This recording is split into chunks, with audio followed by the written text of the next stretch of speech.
Hello दोस्तों, आपके अपने YouTube channel exam time number 1 में एक बार फिर से आप सभी दोस्तों का स्वागत है। दोस्तों, मैं हूं नीरज मौर्य।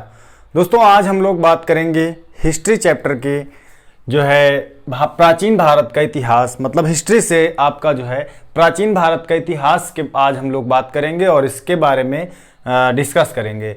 और आपको बता दें कि हमने केवल इम्पोर्टेंट टॉपिक को ही टच किया है यहाँ पर और उन्हीं से रिलेटेड यहाँ पर हम लोग डिस्कस करेंगे। जैसे अब यहाँ पर आपका जो है स्रोत अगर हम बात करेंगे तो वीडियो को स्टार्ट करने से पहले देखिएगा, वीडियो को लाइक जरूर करिएगा। चैनल पर अगर आप नए हैं तो चैनल को जरूर सब्सक्राइब करिएगा। चलिए दोस्तों, स्टार्ट करते हैं। स्रोत के आधार पर इतिहास को 3 भागों में विभाजित किया गया है। स्रोत के आधार पर इतिहास को 3 भागों में विभाजित किया गया है। पहला है हमारा प्रागैतिहासिक काल, दूसरा है आद्य ऐतिहासिक काल और तीसरा है ऐतिहासिक काल। पहला क्या है? प्रागैतिहासिक काल है, दूसरा आद्य ऐतिहासिक काल, तीसरा ऐतिहासिक काल।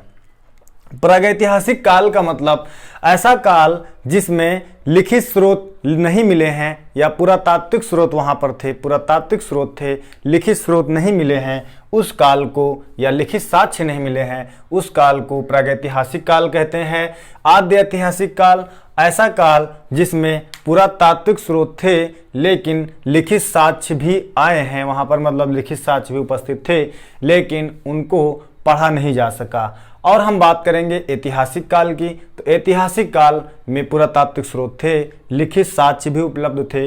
वैदिक से अगर हम बात करें तो वैदिक से आगे का मतलब यहाँ पर वेदों का भी अध्ययन किया गया था इस काल में। अगर हम प्रागैतिहासिक काल के उदाहरण की बात करें तो प्रागैतिहासिक काल का मतलब आपका पाषाण काल। पाषाण काल को पत्थर का काल भी कहा जाता है। और आद्य ऐतिहासिक काल आपका हड़प्पा सभ्यता, हड़प्पा सभ्यता या सिंधु सभ्यता कह सकते हैं। तो हड़प्पा सभ्यता और सिंधु सभ्यता की जो लिपि आपको प्राप्त हुई थी उसे केवल लिखा जा सकता था, पढ़ा नहीं जा सकता था। और ऐतिहासिक काल में आपको पता है कि यहाँ पर वेदों का ज्ञान प्राप्त हुआ था, वेदों का अध्ययन हुआ था। दोस्तों, अब हम बात करेंगे प्रागैतिहासिक काल। प्रागैतिहासिक काल के बारे में अब हम लोग डिस्कस करते हैं। इसके बाद लगातार हम लोग टॉपिक वाइज सारे कॉन्सेप्ट को क्लियर करेंगे। फिर आद्य ऐतिहासिक काल, ऐतिहासिक काल, इससे भी आपके जितने भी कॉन्सेप्ट टॉपिक बनते हैं, जैसे आपका मौर्य वंश, जैन धर्म हो गया, जितने भी धर्म आपके बनते हैं, जितने भी वंश बनते हैं, गुप्त वंश, जितने भी चीज़ें हैं, आपको वीडियो के माध्यम से सारी चीज़ें आपको बताई जाएंगी। टॉपिक वाइज आपको वीडियो में मिलता जाएगा। और चलिए स्टार्ट करते हैं। तो प्रागैतिहासिक काल रॉबर्ट ब्रूसफुट, अगर हम देखें कि भारत में प्रागैतिहासिक काल का सर्वप्रथम अध्ययन रॉबर्ट ब्रूसफुट ने किया था। और विश्व की बात करें तो विश्व में 1820 में जर्गेनस थॉमसन ने इसे पाषाण काल, कांस्य युग और लौह युग में बांटा था। अब हम पाषाण काल की बात करते हैं। पाषाण काल ऐसा काल जिसमें, पाषाण काल को सबसे पहले समझ लीजिए, पाषाण काल को पत्थर का काल कहा जाता है। पाषाण काल में पत्थरों के औजार, हड्डियों के औजार जो है बनाए गए थे और इसमें इन औजारों का उपयोग हमारे आदिमानव जानवरों का शिकार करके अपना भरण पोषण करते थे, अपना पेट भरते थे। तो यहाँ पर पाषाण काल में पत्थरों का एवं हड्डियों की जो है औजार बनाते थे। और कांस्य युग की बात करेंगे। कांस्य आपका मिश्र धातु है, कांस्य मिश्र धातु है। इसमें तांबा और टिन दोनों का मिश्रण कांस्य कहलाता है। कांस्य युग में जो है आपका, यहाँ से अगर हम बात करेंगे तो कांस्य युग में कांस्य के धातुओं का जो है उपयोग किया गया था। और लौह युग में जो है लोहे के धातुओं का उपयोग किया गया था। दोस्तों, इतनी बातें आपको समझ में आ गई होंगी। आगे देखिएगा, अगर हम भारतीय पुरातत्व के जनक की बात करें तो अलेक्जेंडर कौन थे? Alexander Cunningham. अलेक्जेंडर भारतीय पुरातत्व के जनक कहे जाते हैं, माने जाते हैं। अब हम दोस्तों बात करेंगे प्रागैतिहासिक काल की। तो प्रागैतिहासिक काल को पाषाण काल भी कहा जाता है। पाषाण काल अर्थात पत्थर का काल। अब हम बात करेंगे पाषाण काल को 3 भागों में विभाजित किया गया है। कितने भागों में विभाजित किया गया है? पाषाण काल को 3 भागों में विभाजित किया गया है। अब हम तीनों भागों को इस चार्ट के माध्यम से समझेंगे और इसमें से आपके जितने भी पेपर में क्वेश्चन बनते हैं उन क्वेश्चंस को हम जो है अच्छे से समझेंगे। देखिएगा, तो हम बात करेंगे पाषाण काल। पाषाण काल आधार और इसमें देखिएगा पूरा पाषाण काल, मध्य पाषाण काल और नवपाषाण काल। पाषाण काल को दोस्तों 3 भागों में विभाजित किया गया। पहला आपका है पूरा पाषाण काल, दूसरा है मध्य पाषाण काल और तीसरा है नवपाषाण काल। ठीक, अब हम काल अर्थात अवधि या कह सकते हैं समय, तो इसके बारे में अगर हम बात करेंगे तो 25 लाख बीसी से 10,000 बीसी जो इसकी अवधि है पूरा पाषाण काल की, वो 25 लाख बीसी से 10,000 बीसी तक है। और मध्य पाषाण काल की 10,000 बीसी से 4,000 बीसी है। और नवपाषाण काल की अवधि जो है वो 10,000 बीसी से 1,000 बीसी तक है। अच्छा, यहां पर कुछ लोगों को बीसी और एडी का मतलब नहीं समझ में आ रहा होगा। देखिएगा, यहां पर बीसी को बोलते हैं ईसा पूर्व। क्या बोलते हैं? ईसा पूर्व। और एडी को बोलते हैं ईसवी। बीसी को ईसा पूर्व और एडी को ईसवी बोलते हैं। और यहां पर देखिएगा, अच्छा एक चीज और है, कुछ लोगों को के माइंड में ये बात जरूर आई होगी कि सर यहाँ पर आपने 10,000 बीसी से 4,000 बीसी मध्य पाषाण काल भी बताया और 10,000 बीसी से 1,000 बीसी नवपाषाण काल भी बताया।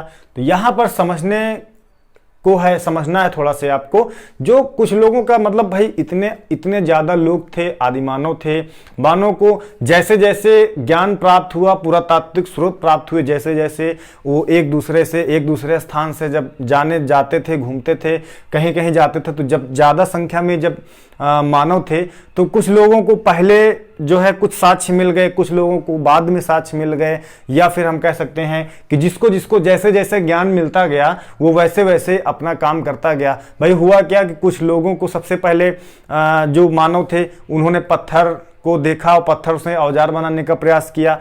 जो जानवर थे उन जानवरों की हड्डियों से औजार बनाने का प्रयास किया। सबसे पहले जो आदि मानव थे वो एक दूसरे से लड़ाई करते थे, एक दूसरे से लड़ने पर एक दूसरे को मारने के लिए जो है खड़े हो जाते थे। लेकिन धीरे धीरे उनके अंदर ज्ञान आया और उन्होंने पत्थरों से औजार बनाया, हड्डियों से औजार बनाया, और हड्डियों से और पत्थरों से औजार बनाकर जंगलों में जाकर जानवरों का शिकार करने लगे। तो उनसे जानवरों का शिकार करके अपना भरण पोषण करने लगे। तो उन लोगों को थोड़ा सा और ज्ञान प्राप्त हुआ कि अगर हम लोग जो है एक दूसरे से लड़ने के बजाय अगर हम जो है सारे हथियारों को बना के जानवरों का शिकार करें, तो जानवरों से शिकार करके जो लोग कच्चा मांस खाते थे जानवरों का शिकार करके, तो इससे हम लोगों का जो है आपस में लड़ाई का झगड़ा है ये सब खत्म हो जाएगा। इतना माइंड तो उनके पास था नहीं। धीरे धीरे फिर ऐसे ही उन्होंने जो है आग की खोज की। आग उन्होंने जब पत्थरों को लगातार चलाते रहे औजार बनाने में, तो वहां चिंगारी निकलती थी। उन्होंने धीरे धीरे आग को समझा कि ये क्या चीज है। फिर धीरे धीरे आग जलाने के बाद वही जो मांस जो जानवरों का शिकार करते थे, वही जानवरों का शिकार को लोग जो है जला के भूंज के खाने लगे, तो उनको और अच्छा लगने लगा। और जो उनका खाना, वो जो मांस का डाइजेशन सिस्टम था, वो और कम समय में उनकी पाचन हो जाता था। इसलिए वो जैसे जैसे जो है युग बीतता गया, जैसे जैसे काल अवधि बीतती गई, वैसे वैसे आदि मानवों को जो है उनको अच्छा सा ज्ञान आता गया। फिर धीरे धीरे उनको जो है पहिए का आविष्कार हुआ उन्हीं पत्थरों से और लकड़ियों के बड़े बड़े उससे जो है तनों के काट कर जो है वो धीरे धीरे जो है पहिए का आविष्कार किए, जिससे हमारे यातायात के साधन का सबसे बड़ा जो बिंदु माना जाता है वो पहिए को माना जाता है। तो धीरे धीरे जैसे जैसे उनको ज्ञान प्राप्त हुआ वैसे वैसे वो आगे बढ़ते गए और जो है चलते गए। तो देखिएगा, इस चार्ट के माध्यम से आपके जितने भी क्वेश्चन बनते हैं दोस्तों उनको हम बताने का प्रयास करेंगे। यहां से आपका जो है वैसे बता रहे थे 10,000 बीसी 4,000। अच्छा, कुछ लोगों को पहले कुछ लोगों को ज्ञान पहले मिल गया था, कुछ लोगों को जो है जानकारी के अनुसार जो है अवधि के अनुसार बाद में मिला। तो 10,000 BC से 4,000 BC यहाँ भी रहेगा आपका, और नवपाषाण काल में भी आपका 10,000 BC से 1,000 BC रहेगा, इतना अंतर है। बात करेंगे चरण। अब चरण पूरा पाषाण काल को 3 भागों में विभाजित किया गया है। पहला है हमारा पूर्व पाषाण काल, और दूसरा है मध्य पाषाण काल, और तीसरा है उच्च पाषाण काल। पहला है पूर्व पाषाण काल, मध्य पाषाण काल, उच्च पाषाण काल। और इसका मध्य पाषाण काल में इसका कोई चरण नहीं था। और नवपाषाण काल आपका जो है, नवपाषाण काल की बात करेंगे तो मध्य पाषाण काल एवं नवपाषाण काल को संक्रमण काल कहा गया। मध्य पाषाण काल एवं नवपाषाण काल को संक्रमण काल कहा गया, इसलिए क्योंकि वहां पर 10,000 BC स्टार्टिंग जो आपकी अवधि है 10,000 से है, और यहाँ भी अवधि 10,000 से है। अब हम बात करेंगे लक्षण की। तो लक्षण आपका, लक्षण मतलब गुण, इसके बारे में हम लोग बात करते हैं। आखेटक, आखेटक जो हमारे आदिमानव आखेटक अर्थात शिकारी, हमारे जो आदिमानव थे वो शिकार करते थे, जंगलों में जाकर एक स्थान से दूसरे स्थान पर शिकार करते थे और अपना पेट भरते थे। खाद्य संग्राहक, खाद्य संग्राहक खाद्य का संग्रहण करते थे, भोजन पानी का अपना संग्रहण करते थे। और कृषि पशुपालन यहाँ पर नहीं था। अगर हम बात करेंगे पूरा पाषाण काल की, तो पूरा पाषाण काल में कृषि पशुपालन नहीं था, ना तो खेती रहती थी, ना तो कोई पशुपालन रहता था। और हम बात करेंगे मध्य पाषाण काल की, तो मध्य पाषाण में आखेटक तो थे, मतलब शिकारी तो थे, खाद्य संग्राहक भी थे, खाद्य संग्राहक भी थे। पशुपालन की शुरुआत यहाँ से इन्होंने की। जो हमारे आदिमानव थे इन्होंने पशुपालन की शुरुआत की। और आपको पता है कि मध्य पाषाण काल में जो है सबसे पहले कुत्ते को अपना पशुपालन बनाया गया, और कुत्ते को सबसे पहले लोगों ने पालना शुरू किया, आदिमानव ने पालना शुरू किया। बाद हम बात करते हैं कृषि पशुपालन की। कृषि पशुपालन की शुरुआत और समाज स्थायी निवास प्रारंभ। कृषि पशुपालन का मतलब ये कि हमारे जो आदिमानव थे वो नवपाषाण काल में कृषि पशुपालन मतलब खेती करने लगे थे। और पशुपालन का मतलब वहाँ पर जो है उन लोगों ने जानवरों को पालना शुरू कर दिया था, कुत्तों को पालना। जैसे आपके यहाँ पर बताया गया कि कुत्ता हमारा जो है सबसे पहला पालतू जानवर था, तो कुत्ते को सर्वप्रथम इन लोगों ने पाला था। अच्छा, इससे होता क्या था कि ये लोग जब जंगलों में एक जगह से दूसरी जगह शिकार करने में जाते थे, तो वहाँ पर कुत्तों का भी बहुत बड़ा योगदान रहता था।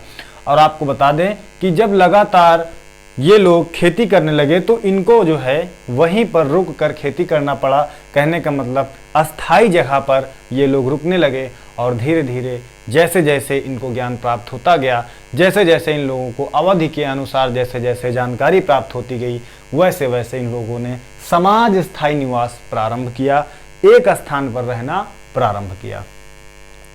इसके बाद हम बात करते हैं औजार की। तो औजार हमारा जो है सर्वप्रथम औजार हमारा पूरा पाषाण काल में क्वार्टजाइट, सल्क और ब्लेड आदि के औजारों का वहां पर उपयोग किया गया था। और मध्य पाषाण काल की अगर हम बात करेंगे तो मध्य पाषाण काल में माइक्रोलिप सूक्ष्म पत्थर थे। पहले क्या होता था कि पूरा पाषाण काल में जो हमारे आदिमानव थे उन लोगों ने सर्वप्रथम बड़े बड़े पत्थरों का आविष्कार किया, बड़े बड़े पत्थरों के औजारों का आविष्कार किया था। तो बड़े बड़े पत्थरों के औजारों से वो लोग शिकार करते थे, लेकिन धीरे धीरे जैसे जैसे उनको ज्ञान प्राप्त हुआ तो मध्य पाषाण काल में 10,000 BC से 4,000 BC के मध्य इन लोगों ने सूक्ष्म पत्थर, छोटे छोटे पत्थरों के औजारों को बनाकर जो है शिकार करने के लिए यूज करते थे। नवपाषाण काल की अगर हम बात करेंगे तो स्लेट के बने औजारों का उपयोग करते थे। और महत्वपूर्ण स्थल, अगर हम महत्वपूर्ण स्थल की बात करेंगे तो यहाँ से अतिरम पक्कम जो तमिलनाडु में स्थित है, और यहाँ पर हथनोरा एमपी, अतिरम पक्कम और हथनोरा में मानव की खोपड़ी के साक्ष्य मिले हैं, मानव की खोपड़ी के साक्ष्य मिले। और भीमबेटका MP में है, यहाँ नर्मदा घाटी से चित्रकारी के प्राचीनतम साक्ष्य मिले।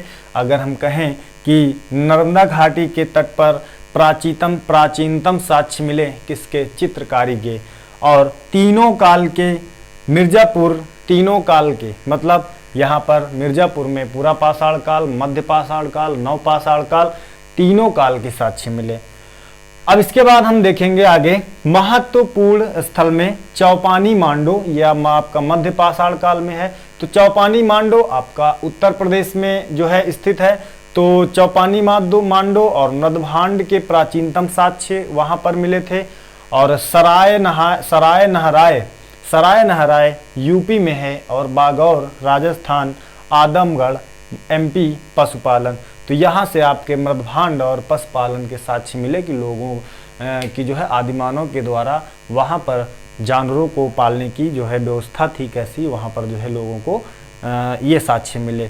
और उसके बाद हमारा आता है नवपाषाण काल में बुर्जहोम, जो कि कश्मीर में उपस्थित है, जो कि कश्मीर में है। और यहाँ पर गर्तवास, कहने का मतलब यहाँ पर कब्र में मालिक के साथ साथ कुत्ते के दफन होने के साक्ष्य मिले। कहने का मतलब यहाँ से कब्र में मालिक के साथ कुत्ते का प्रमाण मिला। और उसके बाद देखिएगा गुफा कराल भी आपका कश्मीर में है। और चिरांद बिहार में है। तो नवपाषाण काल के जितने भी साक्ष्य आपके थे पशुपालन से रिलेटेड, खेती से रिलेटेड और समाज स्थायी निवास प्रारंभ से रिलेटेड और जितने भी साक्ष्य मिले वो यहाँ पर जो है चिरांद बिहार में मिले। कोल्डीवा यूपी में जो है चावल के प्रथम प्रमाण मिले कि जो है जब खेती करते थे वहाँ के जो है आदिमानव लोग जो पुराने समय में जो है तो चावल के प्रथम प्रमाण मिले। और आपको बता दें जो कृषि है वो मेहरगढ़ में कृषि के प्रमाण मिले। तो ये था आपका जो है पूरा पाषाण काल, मध्य पाषाण काल, नव पाषाण काल में जो महत्वपूर्ण स्थल थे। महत्वपूर्ण स्थल में जितने भी आपके पशुपालन से रिलेटेड, औजार से रिलेटेड और जो आदिमानव थे एक स्थान से दूसरे स्थान पर जंगलों का शिकार करने जाते थे कुत्तों के साथ, इन सारी चीज़ों के इन स्थानों पर, महत्वपूर्ण स्थलों पर इनके साक्ष्य मिले। अब हम बात करेंगे खोज। तो खोज पूरा पाषाण काल में आग और औजार का खोज हुआ था। आग का खोज इन्होंने कर लिया था लेकिन उसका उपयोग नहीं कर पाए थे। आपको बता दें हम आग जो है, औजार मतलब पत्थर को रगड़ते रगड़ते उसका जब औजार बनाते थे तभी यहाँ से इन लोगों को चिंगारी उसमें से निकली और उसी से ये लोग जो है आग का जो है उपयोग कह सकते हैं कि खोज की। और मध्य पाषाण काल में आग का प्रयोग किया। जैसे इन लोगों को इतनी अवधि के बाद जब इन लोगों को आग की खोज हो गई थी तो इन लोगों ने आग को जो है यूज करने के लिए लाइट प्रकाश के लिए जो है इन्होंने यूज किया। और आग को इन लोगों ने जो है खाना पकाने के लिए, भोजन पकाने के लिए, हम कह सकते हैं कि जो मांस ये लोग जो शिकार करते थे उन शिकार को जो है मारकर ये लोग पका कर खाने लगे तो इन लोगों का जो है और अच्छा लगने लगा। तो धीरे धीरे फिर अगर नवपाषाण की बात करेंगे तो पहिया और कृषि समाज, यहाँ पर नवपाषाण काल में पहिए का आविष्कार हुआ। आपको पता है पहिया हमारा यातायात के साधन का सबसे बड़ा बिंदु है। और कृषि समाज हमारा खेती से रिलेटेड है। तो ये लोग जो क्या करते थे, खेती का पूरा जो है सिस्टम जैसा बनाए थे और एक स्थान पर रहने लगे, स्थायी समाज बना लिया। तो ये थी जो है नवपाषाण काल की बात। दोस्तों आपको वीडियो अच्छी लगी हो तो वीडियो को शेयर जरूर करिएगा। और चैनल पर अगर आप नए हैं तो आपसे एक निवेदन है, चैनल को सब्सक्राइब जरूर कर लीजिएगा, वीडियो को लाइक कर लीजिएगा। फिर हम लोग मिलेंगे नए वीडियो में। और आपको बता दें कि ये जो टॉपिक आपको आज बताया गया है इससे भी बेहतरीन टॉपिक अगले वीडियो में आपको मिलेगा। और इसमें से जितने भी इम्पोर्टेंट फैक्ट आपके बनते हैं पेपर के बिंदु के हिसाब से वही क्वेश्चन हम लोग यहाँ पर टच करेंगे। हम लोग सारे क्वेश्चन, सारा बोर्ड भरने का प्रयास नहीं करेंगे, सारी चीज़ें पढ़ने का प्रयास नहीं करेंगे, क्योंकि हमें हमारे बिंदु के हिसाब से पढ़ना है। हमारे बिंदु के हिसाब से जितना पूछा जाएगा हम लोग उतना ही पढ़ेंगे। तो दोस्तों आज की क्लास को यहीं तक रखते हैं, फिर मिलते हैं अगले वीडियो में। जय हिंद।